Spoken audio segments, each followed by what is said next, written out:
Bismillahirrahmanirrahim. Assalamualaikum warahmatullahi wabarakatuh. Alhamdulillahi ala ihsani wa syukru lahu ala taufiqihi wa amtinani. Asyhadu an la ilaha illallah wahdahu la syarika lahu ta'ziman li sya'nihi wa asyhadu anna Muhammadan abduhu wa rasuluhu da'ila ridwani. Allahumma salli alaihi wa ala alihi wa ashabihi wa ikhwani.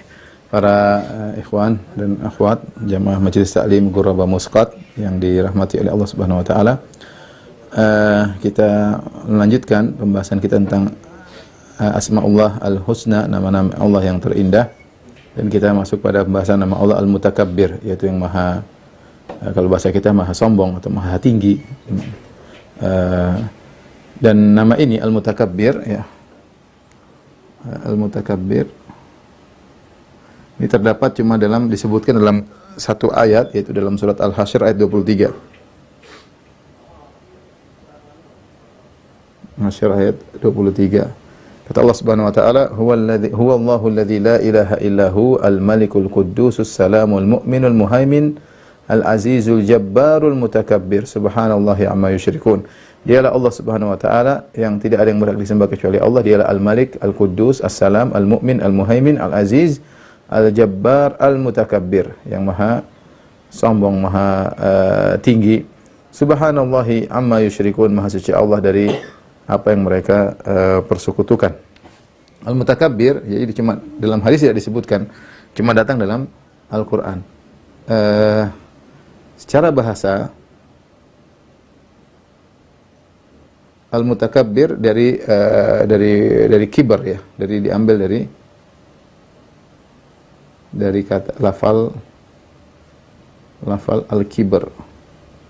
Al-kibar artinya sombong atau angkuh, ya, artinya sombong atau angkuh. Sombong atau angkuh, ya. Al-Mutakabbir, ya, itu isim fa'il dari takabbara, ya. Al-Mutakabbir isim fa'il dari takabbara. Ya. Adapun contohnya, dan kembali sombong atau angkuh, dan juga maknanya kembali kepada al-azamah, yaitu agung, pengagungan, ya. Sombong atau angkuh, dan al-kibr juga maknanya adalah al-azamah. Itu agung, ya, agung. Di antaranya seperti firman Allah Subhanahu wa taala dalam surat Yusuf. Allah berfirman, falamma ra'aynahu akbarnahu. Kata Allah Subhanahu wa taala, falamma ra'aynahu akbarnahu wa qata'na aydiyahunna wa qulna hasya lillah. Tatkala para wanita melihat Yusuf alaihissalam, akbarnahu, itu mereka mengagungkan Yusuf, menganggap Yusuf adalah sesuatu yang hebat, ya. Jadi kibar bisa artinya sombong, bisa diangkuh, bisa artinya azamah, yaitu agung, bisa artinya agung. Ini secara bahasa. Jadi al-mutakabbir bisa jadi orang yang sombong, bisa jadi orang yang agung, ya. Al-mutakabbir bisa artinya yang sombong atau angkuh, bisa artinya yang agung.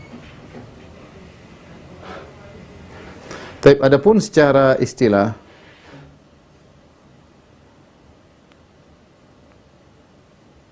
atau terminologi, ya, makna daripada al-mutakabbir, ya, al-mutakabbir disebut oleh Ghazali, ya, maknanya ada beberapa pendapat, ya. Ada beberapa pendapat seperti disebutkan oleh Al-Ghazali. Al-Ghazali dalam kitabnya Al-Maqsad, ya, atau Al-Asna. Al-Ghazali mengatakan, ya, namanya al-mutakabbir yaitu alladzi yara kulla syai'in ghairihi haqiran, ya. Yaitu yang memandang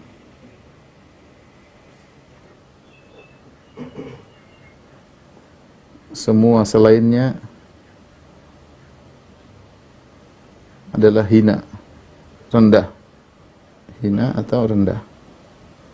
Itu namanya al-mutakabbir. Ini pendapat dari Al-Ghazali. Sehingga Al-Ghazali kemudian memperinci dalam kitabnya, dia mengatakan jika demikian, maka pada hak Allah merupakan kemuliaan, merupakan sifat mulia. Adapun pada hak makhluk, jika pada makhluk, maka merupakan sifat kehinaan. Sifat kehinaan. Kenapa kehinaan? Karena makhluk tidak berhak untuk sombong. Yang berhak untuk sombong hanyalah Allah Subhanahu wa taala. Tapi Al-Ghazali memandang bahwasanya al-mutakabbir yaitu alladzi yara kulla syai'in ghairahu haqiran, yang memandang bahwasanya segala sesuatu selain dia adalah hakir, rendah, hina, ya. Kalau pada Allah demikianlah, ya, seperti kanadzaril muluk ila abidihim. Kata Al-Ghazali, seperti raja-raja yang memandang kepada hamba-hambanya. Bagaimana pandangannya? Pandangannya merendahkan, artinya hina, rendah. Yaitu namanya al-mutakabbir. Dan itu untuk Allah adalah suatu yang sangat agung, tapi untuk makhluk adalah suatu yang tidak diperbolehkan, ya. Pendapat lain mengatakan, pendapat lain seperti disebutkan oleh Ar-Razi, ya. Ar-Razi memandang bahwasanya al-mutakabbir adalah al-mustazid fi kibrihi, ya. Yang terus bertambah keagungannya,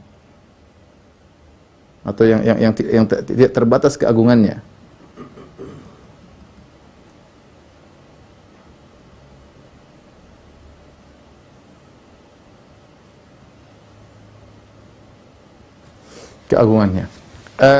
Di sini sekedar menyampaikan tentang secara bahasa, ada pembahasan di kalangan para ulama tentang lafal mutakabbir, ya. Kita kembali ke secara bahasa.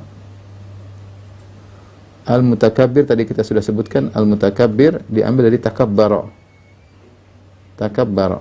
Nah, menjadi masalah tak biasanya ini kalau kan dia dari kabara atau kabura, kemudian masuk takabbara, ala wazannya tafa'ala.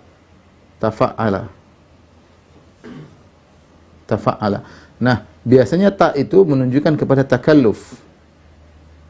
Takalluf itu memaksa yang tidak biasa, sesuatu yang di luar kebiasaannya.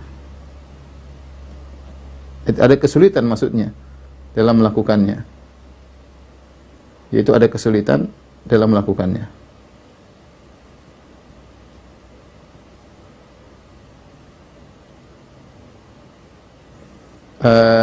Seperti kita bilang misalnya tasabbara, kata Rasulullah SAW, wa man yatasabbar yusabbirhullah. Siapa yang berusaha tasabbara, berusaha untuk bersabar, maka Allah akan membuat dia jadi penyabar. Jadi namanya orang yatasabbar itu dia tadinya tidak bersabar, tapi dia maksa, takalluf untuk bisa bersabar. Itu contoh. Misalnya tajallada, dia maksakan dirinya untuk tegar. Dia jalat, ya, tapi dia tajallada, fatajallada, yaitu dia berusaha untuk tetap tegar, ya. Jadi kalau ada wazan tafa'ala itu menunjukkan suatu takalluf. Dan ini repot karena Allah Subhanahu wa taala kalau diartikan kepada hak Allah Subhanahu wa taala takabbar, seakan-akan Allah memaksakan diri untuk sombong. Tapi dijelaskan oleh para ulama bahwasanya wazan tafa'ala atau timbangan tafa'ala ini tidak senantiasa menunjukkan suatu hal yang memaksakan diri. Di antaranya disebutkan oleh Al-Azhari seperti fi'il tadhallama. Tadhallama yatadhallamu. Tadhallama bisa maknanya zalama. Tadhallama bisa maknanya zalama. Jadi tidak mesti tadhallama itu memaksakan zalim, tidak. Fulan yatadhallamu maksudnya dia yazlim, sama. Ya. Dan bisa tadhallama juga bisa artinya yashku adh-dhulm. Bisa artinya dia berbuat zalim atau dia mengeluhkan tentang kezaliman yang dialaminya. Dari situ dijadikan dalil bahwasanya tidak semua wazan tafa'ala menunjukkan takalluf. Untuk hak Allah Subhanahu wa taala mereka dijelaskan oleh Al-Qurtubi dalam Syarh Asmaul Husna, dia menyebutkan bahwasanya tafa'ala untuk lil ikhtisas, ya. Adapun pada hak Allah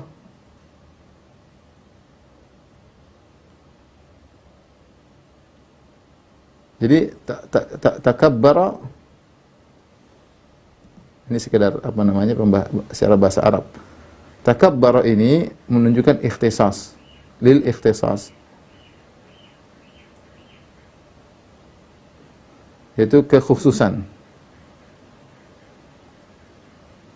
Itu hanya Allah yang berhak untuk sombong, hanya Allah yang berhak sombong.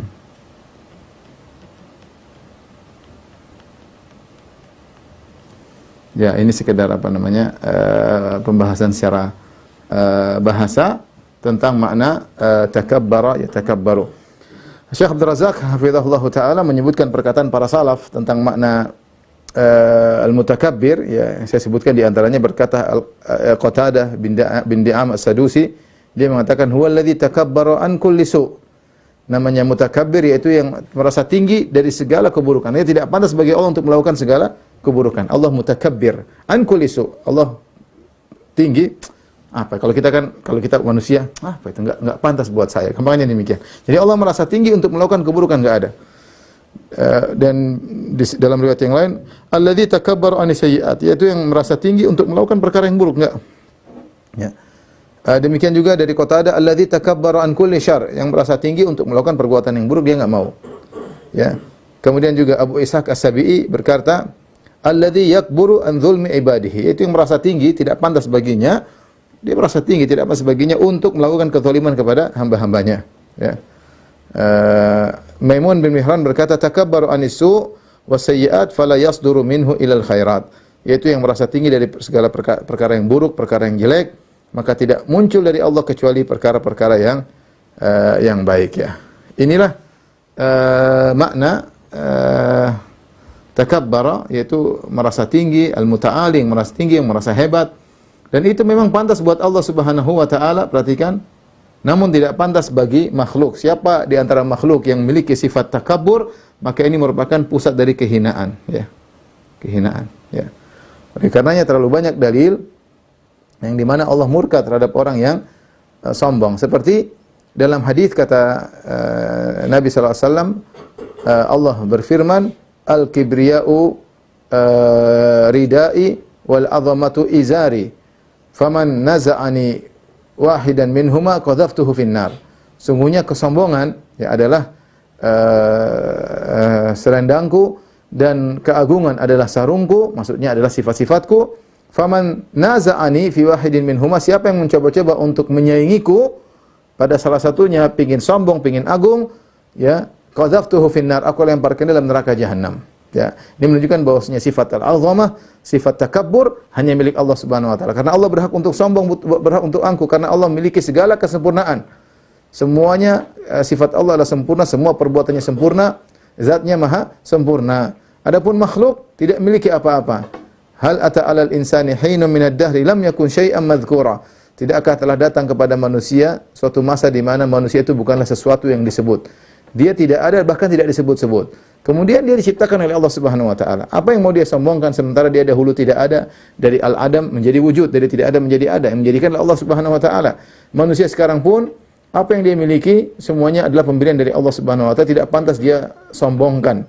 Dia boleh sombong kalau itu ciptaan dia. Wong kita tahu dirinya saja ciptaan Allah, kelebihan yang dia miliki, kecerdasan otaknya, kemampuannya, semuanya pemberian dari Allah Subhanahu wa taala, maka tidak pantas untuk dia sombong. Maka ada yang mau korek-korek Allah dalam hal ini. Faman naza'ani fi wahidin minhuma, siapa yang ingin menyaingiku dalam kesombongan dan keagungan, qadhaftuhu finnar, maka aku lemparkan dalam neraka jahanam. Demikian juga Rasulullah SAW mengatakan, la yadkhul jannata man kana fi qalbihi dzarratun min kibr. Bayangkan, tidak akan masuk surga seorang dalam hatinya ada sebesar dzarrah dari kesombongan. Allah tidak suka kesombongan itu, meskipun sedikit dia dosa besar. Ya, makanya Nabi SAW mengatakan dzarrah. Dzarrah itu adalah sesuatu yang sangat kecil. Sering saya sampaikan, dzarrah bisa diartikan semut kecil, dzarrah bisa diartikan kalau seorang memukulkan kedua tangannya di tanah, kemudian dia angkat, ada pasir, diambil satu butir pasir, namanya dzarrah. Atau dzarrah tatkala kita buka jendela, kemudian ada butiran partikel-partikel kecil terlihat dengan cahaya, itu namanya dzarrah. Seorang kalau punya kesombongan sekecil dzarrah tidak akan masuk surga. Tidak akan masuk surga, ya. Karena surga bukan tempat orang-orang yang sombong. Tempat sombong itu tempat orang sombong adalah neraka jahanam. Kata Allah Subhanahu wa taala tentang neraka jahanam, fabi'sa mathwal mutakabbirin. Fabi'sa mathwal mutakabbirin, ya. Seburuk-buruk neraka adalah seburuk-buruk tempat bagi orang-orang yang sombong. Oleh karenanya orang-orang yang sombong dibangkitkan pada hari kiamat kelak dengan hina dina. Kata Nabi sallallahu alaihi wasallam, yuhsyarul mutakabbiruna yaumal qiyamah ka'amsalidz dzar fi suwarir rijal yaghsyahumudz dzul min kulli makan. Sungguhnya orang sombong dibangkitkan pada hari kiamat kelak ukurannya seperti semut tapi bentuknya manusia. yaghshahumudz dzul min kulli makan, kehinaan meliputinya dari segala sisi. Al-jaza' min jinsil amal, balasan dari perbuatan. Selama di dunia dia merasa tinggi, merasa hebat, maka Allah bangkitkan dia dengan merasa hina dina. Kecil, hampir diinjak-injak oleh orang-orang yang dibangkitkan bersamanya, ya. Hina dina karena selama ini dia merasa tinggi, merasa besar. Oleh karenanya terlalu banyak Allah mengisahkan orang-orang yang sombong yang akhirnya Allah masukkan mereka dalam neraka jahanam. Astakbarta am kunta minal alin. Allah berkata kepada iblis, kau tidak mau sujud kepada Adam. Apa kau merasa besar, merasa sombong? Atau kau benar-benar merasa tinggi? Ya. Allah masukkan dalam neraka jahanam. Fastakbar wa kana minal kafirin. Iblis istakbar, merasa tinggi. Dia tidak tinggi, tapi dia merasa tinggi. Tidak ada yang berhak untuk merasa tinggi kecuali Allah Subhanahu wa taala. Yang lainnya istakbar, merasa tinggi, ya. Inilah sifat Allah Al-Mutakabbir, dan dia yang berhak untuk sombong dan hebat, tinggi. Adapun yang lain selain Allah Subhanahu wa taala tidak berhak untuk sombong, karena semua kelebihan yang dimiliki oleh makhluk adalah ciptaan Allah Subhanahu wa taala. Makhluknya dia saja diciptakan oleh Allah, apalagi kelebihan yang dia miliki adalah semuanya pemberian dari Allah, maka tidak berhak untuk sombong, ya. Justru seorang yang semakin merasa hina depan Allah, maka dia semakin tinggi di sisi Allah Subhanahu wa taala. Maka ingin meraih kedudukan tinggi di sisi Allah bukan dengan sombong, tapi dengan sebaliknya, yaitu dengan merendahkan diri. Makanya seorang paling dekat dengan Allah ketika dia dalam kondisi sangat rendah, sangat menghinakan diri. Kata Rasulullah sallallahu alaihi wasallam, aqrabu ma yakunul abdu min rabbih wa huwa sajid. Kondisi di mana seorang sangat dekat dengan Allah ketika dalam kondisi sujud, ya. Disitulah dia sangat dekat dengan Allah Subhanahu wa taala, ketika dia benar-benar menghinakan dirinya di hadapan Allah Subhanahu wa taala. Jadi apa faedah yang bisa kita ambil dari sifat Allah Al-Mutakabbir, ya? Kita bilang bahwasanya faedah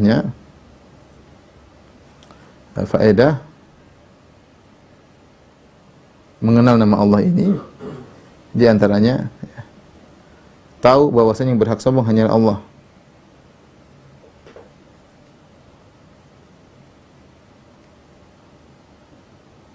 Hanya Allah. Manusia tidak berhak sombong.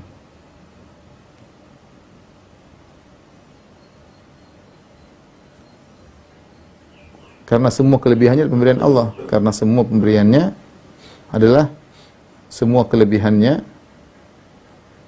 adalah pemberian Allah, adalah anugerah dari Allah.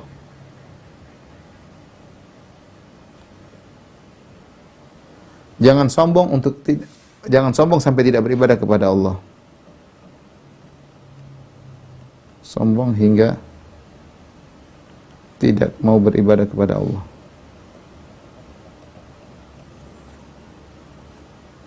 Allah Subhanahu wa taala menyebutkan ada orang yang sombong tidak mau beribadah kepada Allah. Kata Allah, "Wa qala rabbukum ud'uni astajib lakum."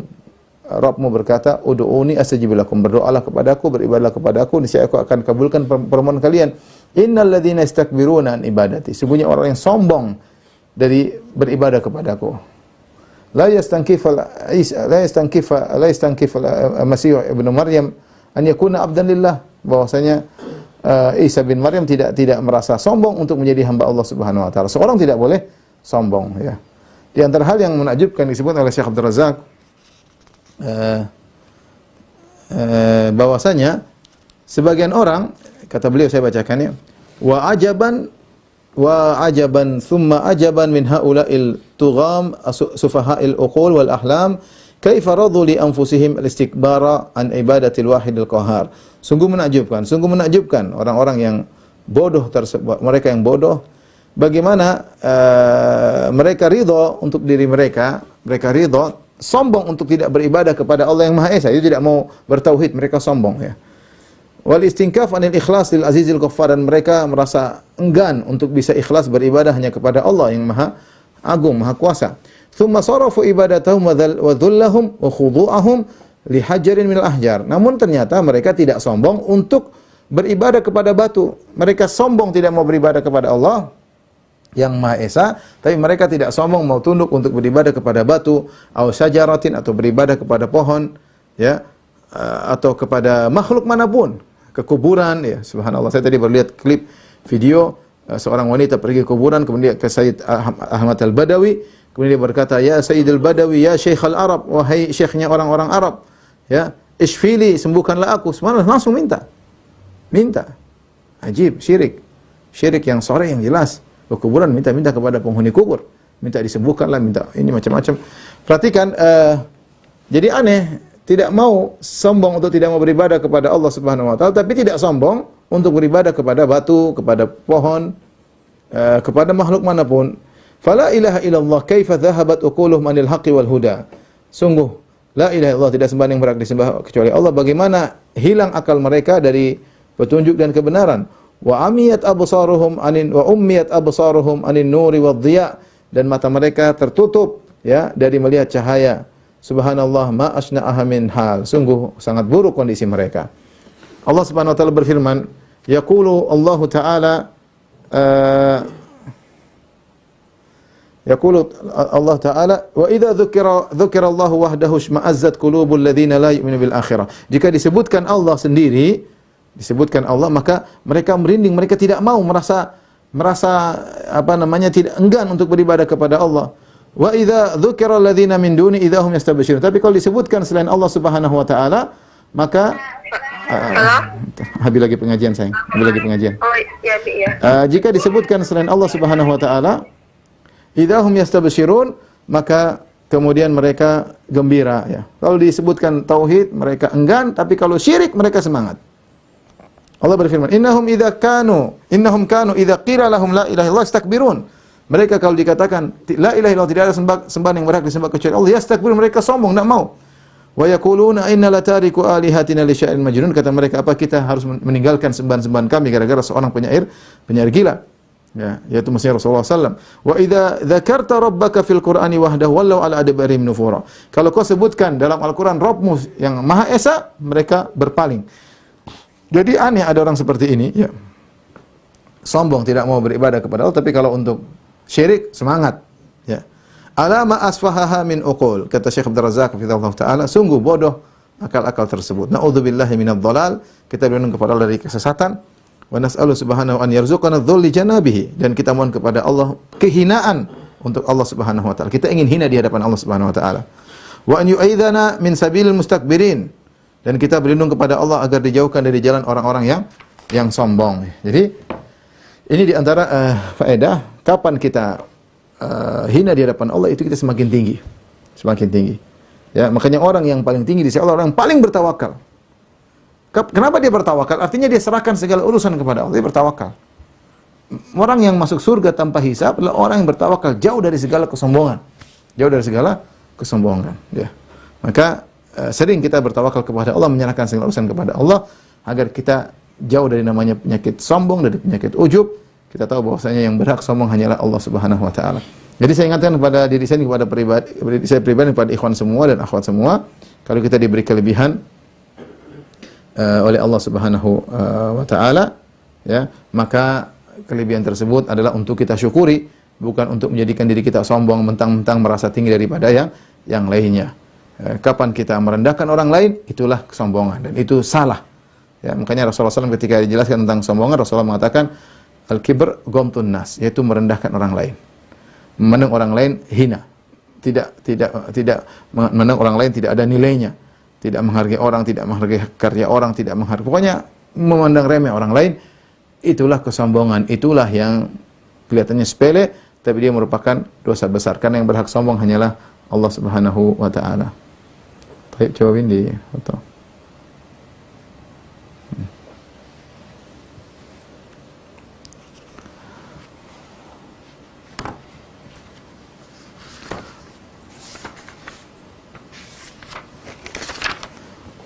Baik, ikhwan dan akhwat yang dirahmati Allah Subhanahu wa taala, berikutnya kita akan bahas nama Allah Al-Muhsin.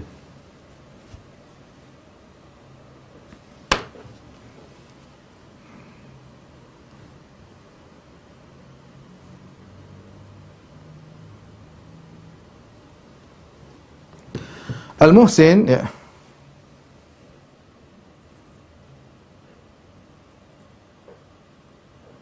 Al-Muhsin yang maha baik, ya, yang maha berbuat baik, yang maha berbuat baik.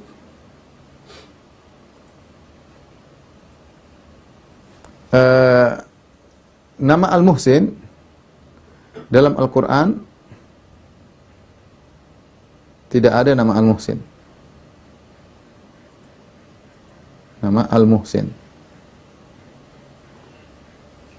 Tetapi banyak ayat yang menunjukkan sifat Allah Al-Ihsan. Menyebutkan sifat Allah Al-Ihsan. Karena Al-Muhsin adalah orang yang ihsan. Al-Muhsin adalah isim fa'il dari ahsana yuhsinu ihsan. Al-Muhsin adalah orang yang ihsan. Sesuatu yang ihsan. Jadi nama Muhsin tidak ada dalam Al-Quran, tetapi sifat Allah Al-Ihsan banyak dalam Al-Quran, kan kita sebutkan ya. Contohnya seperti firman Allah, wa ahsin kama ahsanallahu ilaik. Berbuat baiklah engkau sebagaimana Allah berbuat kepada engkau. Ya. Ahsin kama ahsanallah. Allah berbuat ihsan. Contohnya lagi, perkataan Nabi Yusuf, wa qad ahsana bi idh akhrajani minas sijn. Dan Allah telah berbuat baik kepadaku tatkala mengeluarkan aku dari penjara, kata Nabi Yusuf alaihissalam. Allah juga berfirman, qad ahsanallahu lahu rizqa. Allah telah memberikan rizki yang baik kepadanya. Demikian juga firman Allah Subhanahu wa taala, alladzi ahsana kulla syai'in khalaqa. Yang segala ciptaannya Allah berbuat baik dalam segala ciptaannya. Fatabarakallahu ahsanul khaliqin. Baik, ini dalam Al-Qur'an. Yang dalam hadis ya, nama Al-Muhsin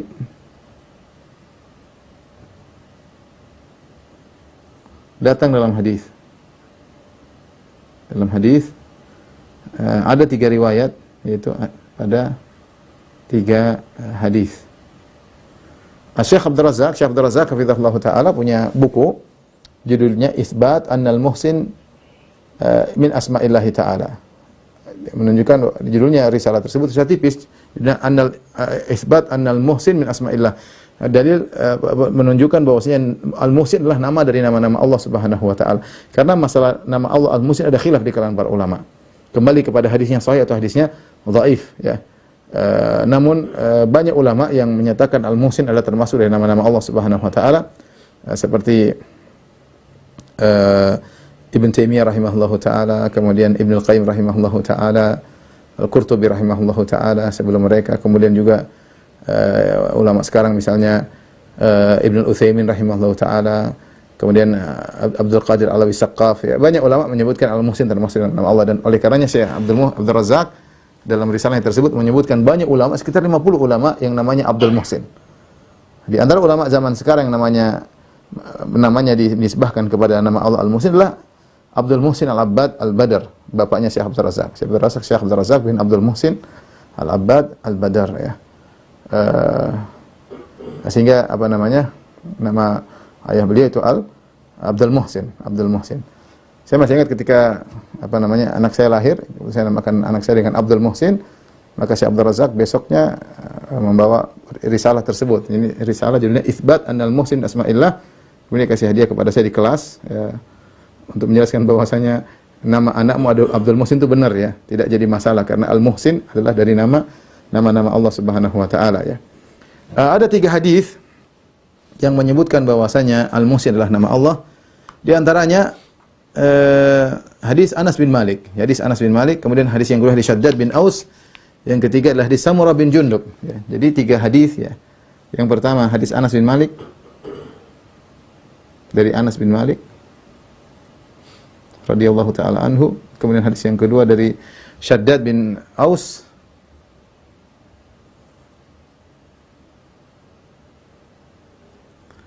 yang ketiga adalah dari Samurah bin Jundub ya. Samurah bin Jundub radhiyallahu ta'ala anhum ajma'in. Ini 3 sahabat. Yang hadis pertama saya bacakan dari Anas bin Malik, qala Rasulullah sallallahu alaihi wasallam bersabda, "Idza hakamtum fa'dilu." Jika kalian berhukum maka adilah. Wa idza qataltum fa ahsinu. Kalau kalian membunuh maka bunuhlah dengan baik. Fa innallaha muhsin yuhibbul muhsinin. Sini fa innallaha muhsin, sungguhnya Allah itu muhsin, yuhibbul muhsinin. Allah mencintai orang yang berbuat ihsan. Allah itu muhsin, di sini Allah muhsin dan Allah mencintai orang-orang yang berbuat ihsan. Hadis ini dinyatakan oleh Syekh Albani rahimahullahu taala isnaduhu jayyid, sanadnya jayyid, baik. Dan sebelumnya Al-Hafidz Al-Haythami dalam Majma' Zawaid juga mengatakan rijaluhu thiqat, yaitu perawinya semua terpercaya. Kemudian hadis berikutnya dari Syaddad bin Aus, beliau berkata, hafiztu min Rasulillah sallallahu alaihi wasallam, aku hafal dari Rasulullah sallallahu alaihi wasallam. Rasulullah SAW bersabda, isnatain dua perkara aku hafal dari Nabi sallallahu alaihi wasallam. Qala, yaitu Rasulullah bersabda, innallaha muhsin yuhibbul ihsan. Di sini hadis yang kedua, innallaha muhsin yuhibbul ihsan. Kalau di sini yuhibbul muhsinin, di sini ihsan. Allah mencintai perbuatan baik. Allah mencintai orang-orang yang baik. Allah mencintai orang-orang yang muhsin, yang ihsan. Yang ihsan, yang berbuat baik. Yang ini Allah mencintai perbuatan ihsan, perbuatan baik. Ya. Ini hadis yang kedua ini diriwayatkan oleh Abdul Razzaq wa ghairuhu dan yang lainnya. Dan hadis ini juga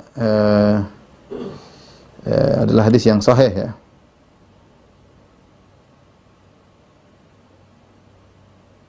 Seperti kata Syekh Abdul Razzaq, wa rijalu isnadi thiqat rijalu Muslim. Para perawinya adalah perawi-perawi yang thiqat terpercaya dan perawi-perawi dari Sahih Muslim. Ya. Adapun hadis yang ketiga, hadis Samurah bin Jundub radhiyallahu anhu an Nabi sallallahu alaihi wasallam qala innallaha muhsinun fa ahsinu. Innallaha muhsin fa ahsinu ya. Innallaha muhsinun fa ahsinu. Sungguhnya Allah itu baik, maka berbuatlah baik. Sungguhnya Allah itu baik, maka berbuatlah baik. Itu kita meniru sifat Allah. Seperti Allah pemaaf, kita berusaha maafkan. Allah berbuat baik, kita berbuat baik. Ya Allah Karim, kita juga berbuat baik. Seperti itu ya. Innallaha muhsin fa ahsinu. Namun hadis ini yang ketiga, hadisnya dhaif, isnadnya dhaif, namun menjadi sahih dengan dikuatkan di syawahid hadis-hadis sebelumnya, hadis Anas bin Malik maupun hadis Syaddad bin Aus. Jadi intinya hadis-hadis ini menunjukkan Allah memiliki nama Muhsin ya. Ini menunjukkan di antara nama Allah adalah Al-Muhsin. Adalah Al-Muhsin. Baik. Ini tentang penyebutan nama Al-Muhsin. Sekarang apa makna Al-Muhsin? Sudah Win?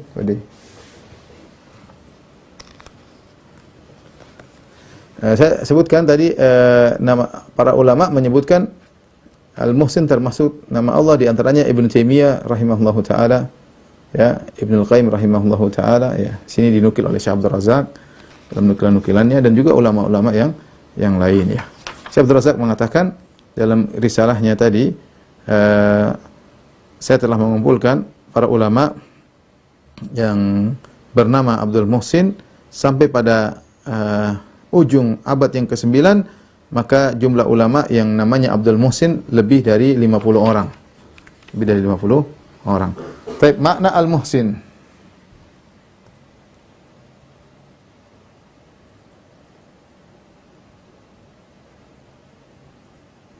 Al-Muhsin tadi, Al-Muhsin dari Al-Ihsan. Al-Ihsan ya. Secara umum Al-Ihsan kalau untuk Allah Subhanahu wa taala dua makna, menunjukkan dua makna.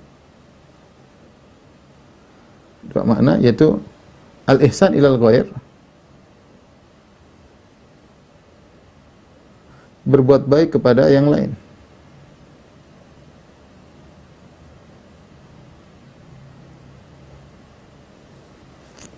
Adapun makna yang kedua adalah al-itqan fil amal, yaitu profesional dalam beramal.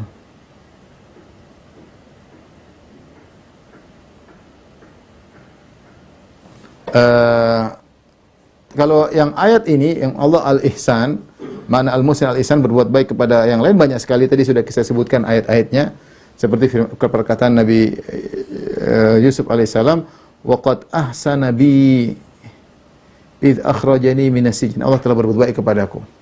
Wa ahsin kama ahsanallahu ilaik. Wa ahsin seperti nasihat orang-orang soleh kepada Qarun. Wa ahsin kama ahsanallahu ilaik. Wahai Qarun, berbuat baiklah kepada orang lain sebagaimana Allah berbuat baik sama kamu. Allah sudah kasih kamu rezeki, maka sedekahkanlah, gampangnya demikian, ya.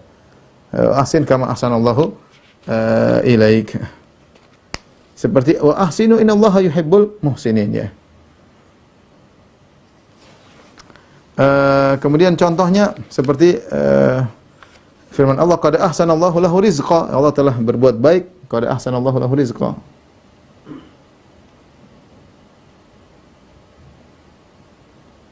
Rizqa. Allah telah berbuat baik kepada dengan memberi rizki kepadanya. Ini maknanya adalah berbuat baik kepada yang lain.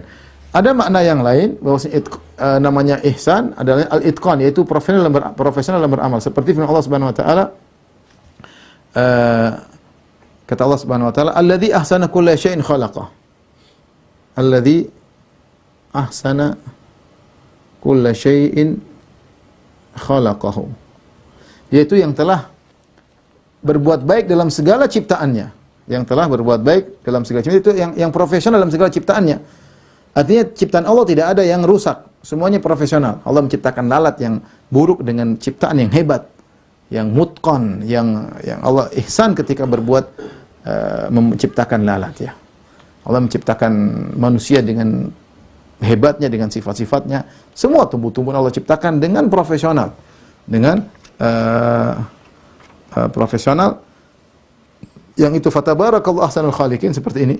Ini juga menunjukkan hal tersebut, tabarakallahu ahsanul khaliqin, yaitu pencipta atau pembuat yang paling profesional adalah Allah Subhanahu wa taala, ahsanul khaliqin. Ciptakan manusia dengan tahapan-tahapannya, dengan jadilah manusia seperti kita, menunjukkan bagaimana profesional Allah dalam menciptakan. Ini antara makna ihsan bagi Allah Subhanahu wa taala. Sebenarnya fasawwarakum wa ahsana fa ahsana suwarakum. Ya, seperti juga wasawwarakum fa ahsana suwarakum. Fasawwarakum maaf. Wasawwarakum fa ahsana suwarakum. Allah telah menciptakan bentuk kalian, Allah profesional dalam menjadikan bentuk kalian, wa ilaihil masir, dan kepadanya tempat kalian kembali. Nah, kalau kita tahu makna Allah adalah demikian, nama ihsan ada dua, al-ihsan ila ghair dan al-itqan fil amal, proses dalam beramal, dalam berbuat. Maka kita dituntut untuk bisa ihsan. Nah, kita berusaha mengikuti sifat Allah ini karena di antara sifat Allah yang diikuti, beda dengan at-takabbur tadi. At-takabbur enggak boleh. Ya, ada sifat-sifat Allah tidak bisa kita ikuti seperti takabbur, al-jabbar, ya. Enggak boleh, ya. Tapi kalau al-ihsan, rahmat, ya. Ini semuanya kita disuruh ngikutin Allah Subhanahu wa taala. Kata Nabi sallallahu alaihi wasallam, "Irhamu man fil ardi yarhamkum man fis sama." Rahmatilah yang di bumi, yang di langit akan merahmatimu. Man la yarham la yurham. Siapa yang tidak merahmati, dia tidak dirahmati. Asyad in rahimtaha rahimakallah. Kambing, kalau kau sayang kepada kambing, Allah akan menyayangimu. Seperti memaafkan, falyafu wal yasfahu ala tuhibbuna yaghfirallahu lakum. Bermaafkanlah, lapang dadalah, tidakkah kau ingin Allah mengampunimu sebagaimana Allah mengampuni, hendaknya kau juga mengampuni. Ada banyak sifat-sifat Allah seperti itu. Jadi antaranya ihsan. Kata Allah, ahsin kama ahsanallahu ilaik. Berbuat baiklah sebagaimana Allah telah berbuat baik kepada engkau. Nah, kita dituntut untuk meniru, ya, manusia. Kita berusaha berbuat ihsan dengan dua maknanya,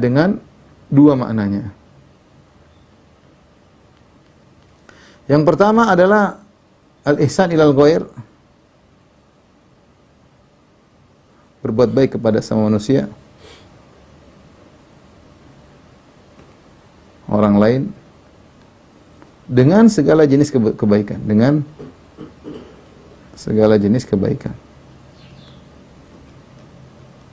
Mau dengan tenaga, dengan uang, dengan pikiran, dengan ide, berusaha kita berbuat baik sama orang lain. Makanya Syekh Sa'di rahimahullah taala menyebutkan di antara usulus sa'adah, orang yang buat orang bahagia, dua. Pertama ikhlas kepada Allah, yang dua al-ihsan ilal ghair.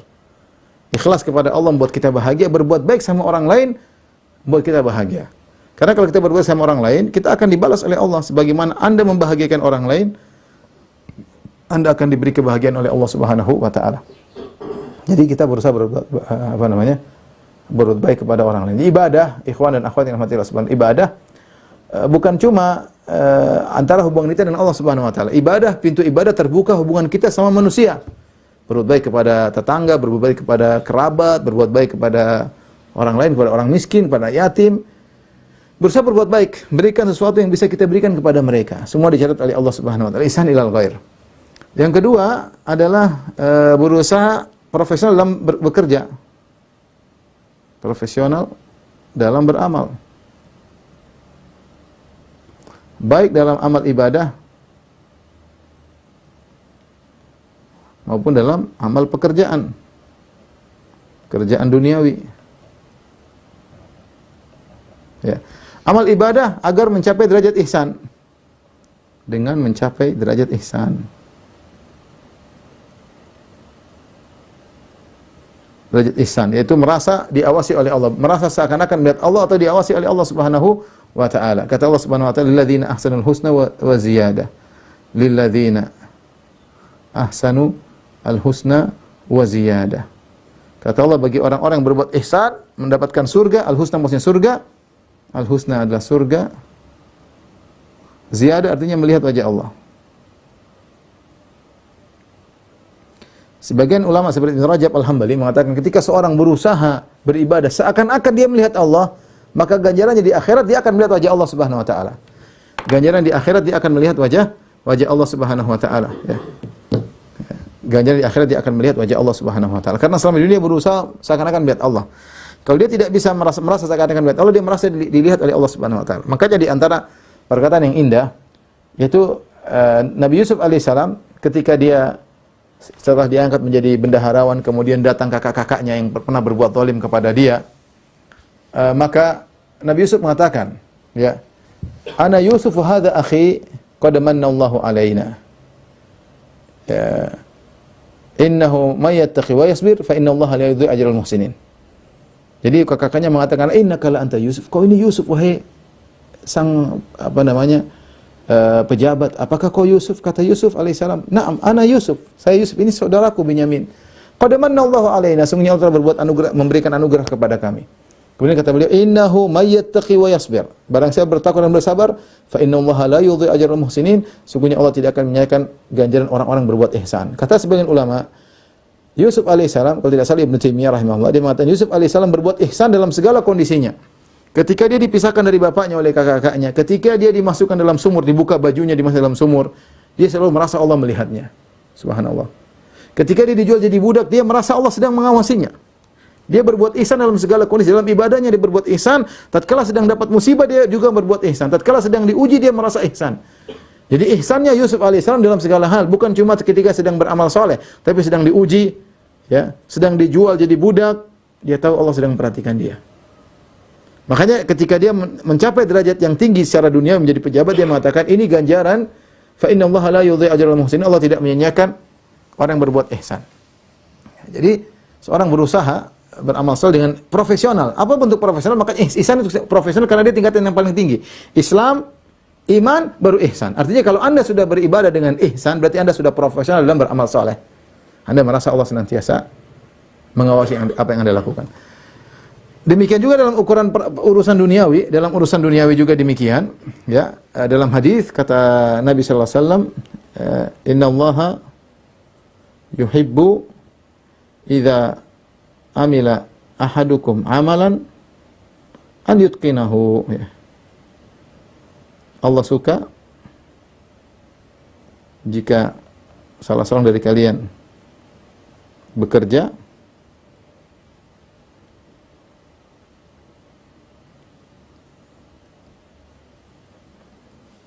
maka profesional. Jadi jangan buang-buang waktu. Kita efisien waktu, kerja yang benar. Kalau udah kerja benar, bermanfaat bagi diri kita, bermanfaat bagi majikan kita, produknya bagus, bermanfaat bagi kaum muslimin. Kalau kita bekerja dengan profesional, dengan niat karena Allah Subhanahu wa taala, maka kita telah berbuat ihsan, Ini ihsan dalam segala hal. Anda sebagai pekerja ihsan, saya sebagai dai berusaha profesional, berusaha, kita di luar kemampuan, kalau sudah berusaha tidak mampu ya urusan lain, tapi berusaha profesional, artinya belajar dulu, kemudian menyampaikan materi dengan baik, kalau salah diperbaiki, seperti itu, kita berusaha profesional, meskipun mungkin tidak mampu, paling tidak, fattaqullaha masata'tum, bertakwalah semampumu. Demikian juga Anda sebagai pekerja, sebagai orang tua, jadi ayah yang profesional, jadi suami yang profesional, jadi istri yang profesional. Bukan istri-istrian, istri yang benar-benar berbakti pada suami, taat kepada suami, profesional. Jadi suami demikian juga, suami yang profesional, yang benar-benar perhatian sama istri, perhatian sama anak, sering tanya ke kondisi mereka. Lihat Syekh bin Baz rahimahullah, saya pernah dengar ceramah di kelas Syekh Abdul Razak, ceramah di kelas, beliau berkata, Syekh bin Baz rahimahullah ta'ala, beliau punya istri, kalau nggak salah 2 atau 3, saya lupa ya. Tapi beliau, kalau kemana beliau singgah, beliau telepon istri-istrinya. Saya lagi di sini, padahal hal yang mungkin tidak penting untuk mereka tahu, tapi menunjukkan perhatian beliau terhadap istri beliau. Saya sudah sampai sini, sudah sampai situ. Yang terkadang menurut kita ngapain sih? Tapi itu buktinya para ulama tahu itu penting bagi seorang wanita, penting bagi istri. Jadi kalau jadi suami yang profesional, bukan suami yang bahlul ya. Kalau istri juga istri yang profesional, bukan istri-istrian doang ya. Istri yang bahlul. Jadi inilah kalau kita kembali kepada makna al-muhsin. Al-muhsin, maka muhsin adalah dari ihsan, tadi sudah kita jelaskan, kembali kepada 2 makna, lisan ilal ghair, berbuat baik kepada yang lain, atau profesional dalam bekerja. Nah, kita berusaha beramal demikian, baik dalam berbuat baik kepada orang lain, kalau bantu orang lain, bantu yang sebaik-baiknya ya. Jadi sempurnakan bantuanmu kepada orang. Kalau beri bantuan ya yang benar, kalau kasih barang yang barang baru misalnya, bukan berarti bekas nggak boleh, bekas boleh, tapi yang baru, kasih yang baru ya. Demikian juga kalau beribadah merasa diawasi, dilihat oleh Allah Subhanahu wa taala, agar kita bisa meraih derajat tertinggi di sisi Allah Subhanahu wa taala. Wallahu a'lam bishawab, ini saja yang saya sampaikan. Kalau ada yang bertanya saya persilakan.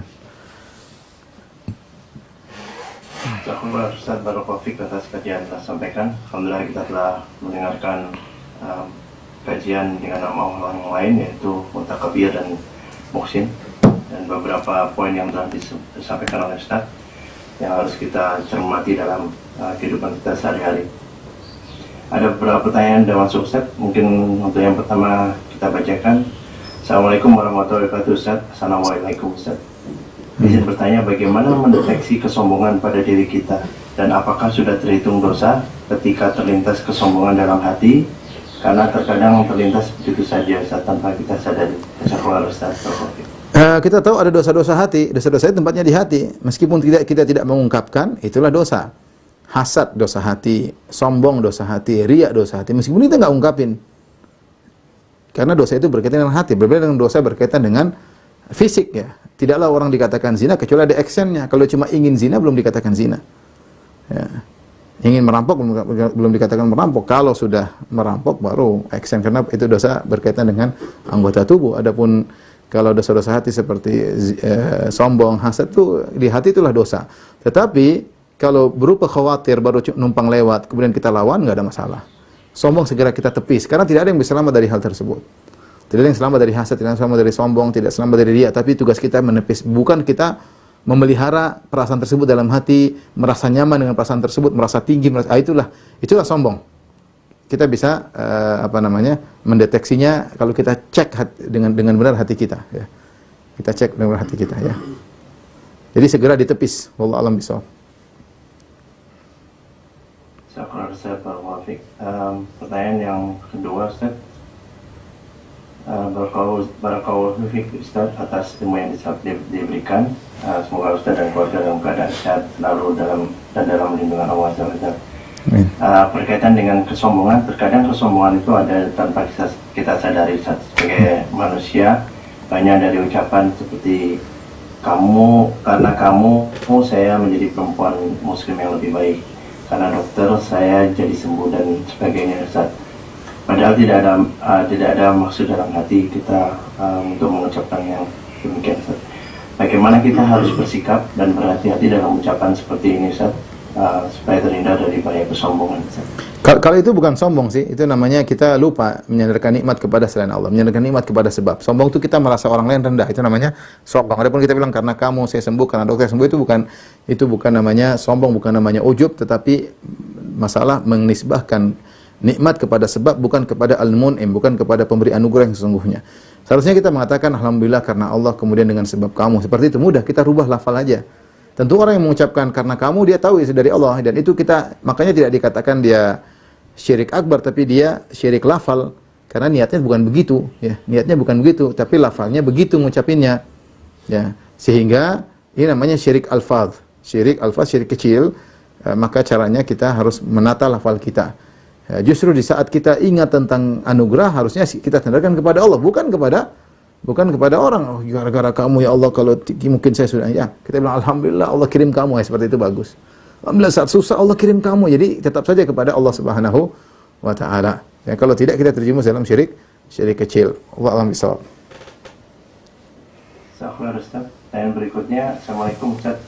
Apakah boleh kita menilai orang lain itu sombong atau tidak? Karena sesungguhnya kita tidak pernah tahu niat dari orang tersebut, Ustaz.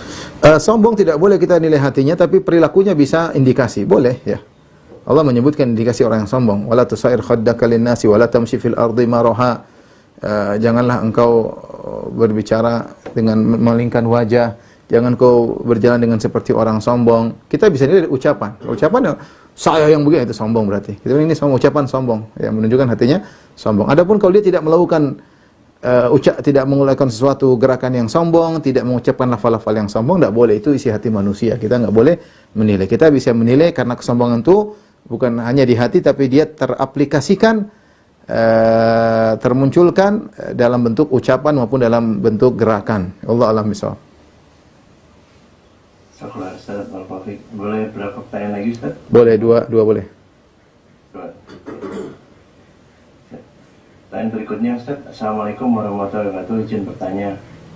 Saya baru hijrah. Bagaimana seharusnya bersikap saat kita melihat orang lain berbuat kemungkaran, terutama dalam lingkup keluarga? Di sisi lain, sendiri pun masih berusaha untuk memperbaiki diri. Ketika berusaha untuk mengangkat orang lain, dibilang hatinya sok suci.